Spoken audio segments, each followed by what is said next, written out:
Hello, everyone, and welcome back to Ariel and Ned's Daily Tips that may or may not help you. I, of course, am Ned Donovan.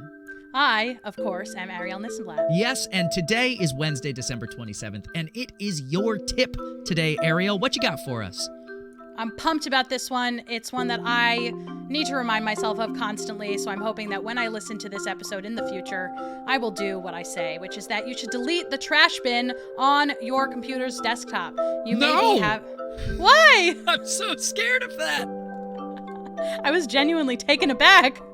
Oh, don't be scared. Continue. It's good. It's good for you. It's good for your computer's maintenance. It might speed up your computer a little bit. And while you're at it, you might even want to restart your computer. But we'll just leave. I know. But we'll just leave you at the deleting your trash bin for now. How do you feel about that? Have you settled? Overwhelmed. I'm going to do it. I'm going to do it for you. Thank you. You're welcome. We'll see everyone tomorrow. Bye.